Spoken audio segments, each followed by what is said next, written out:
Hey, I'm Corey Lewis, and welcome to Fandom Talks.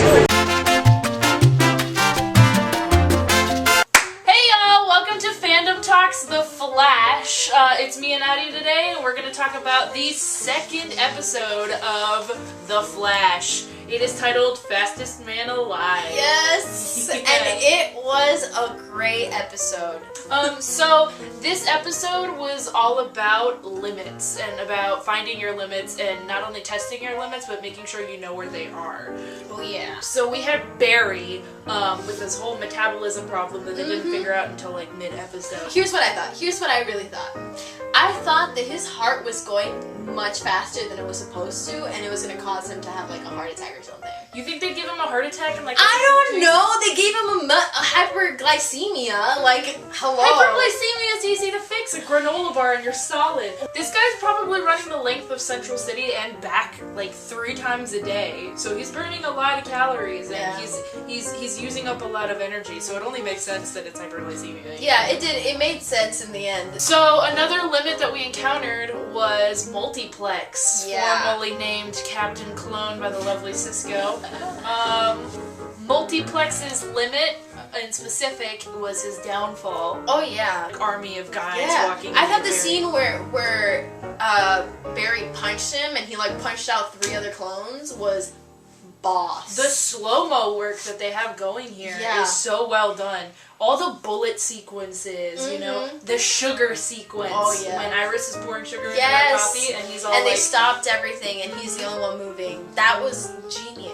So, we have Barry acting as a little bit of a ladies' man right now. Oh, yeah. We see a little action going on with Danielle Panabaker's character, Caitlin.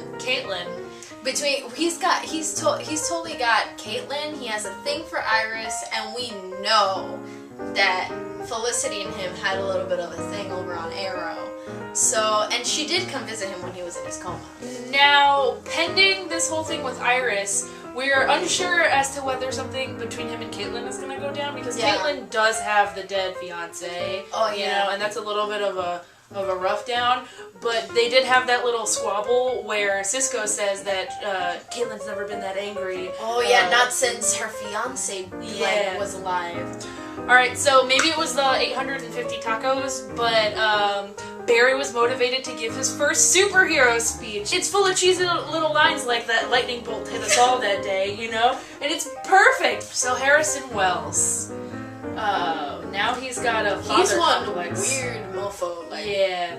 He's got some kind of protective agenda over Barry. Yeah. And we're not sure why. It could have something to do with the future. He might need Barry in the future. He might actually care about him. It could be anything at this point. Yeah. But whatever it is led him to pull out his knife, get up out of his chair, and stab a man to death. Oh yeah. Yeah. Which I thought was a little extreme, but you know, I mean, that's just me. I can comfortably say that I did not expect that. Me When he showed up out of that elevator. I thought maybe he threatened him or like blackmail him or something, but definitely did not think he was straight up just killed him. I would have even gone as far as to say that he was about to sell Barry's secret, you know? But not stab him just out of nowhere. So this episode gave us a lot of what we wanted. It gave us some heartwarming scenes, some things to think about for the next episode, and some really cool graphics. Yeah.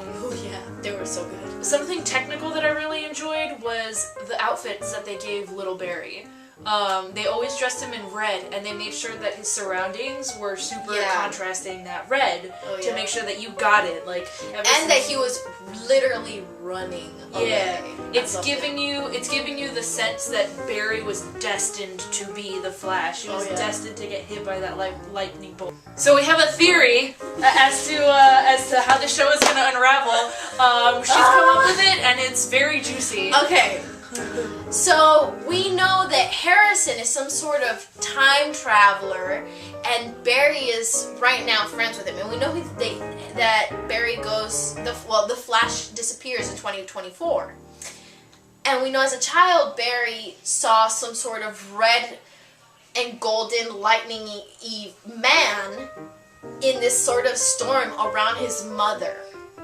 So what if Barry goes back in time with Harrison and he's a part of some sort of time loop, and he has to finish the time loop in order to become the Flash, and why his mom died. Or maybe he went back and they actually ended up saving his mom.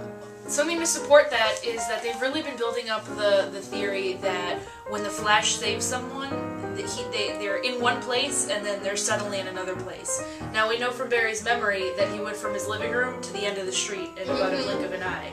And they made that very clear. Living room to the end of the street. Yeah. Very long distance and no time at all. So, after some plentiful research on the Flash, we have found that it doesn't really go the way we thought it Not was. as specifically as we thought it was. Yeah. Which we won't, we're not gonna spoil it for everyone because they might change it on the show and it might end up being something completely different. Or, you know, it'll be exactly the same, and if you haven't read the comic books, it'll be a huge surprise. Regardless, we are really excited to see what happens in the rest of this season of The Flash. Yes. And these episodes that are coming out are really good. They're packing a punch every time. Fabulous, and that's what we're completely. looking for. So, Question of the video! question of the video. What DC villains are you excited to see on The Flash this season?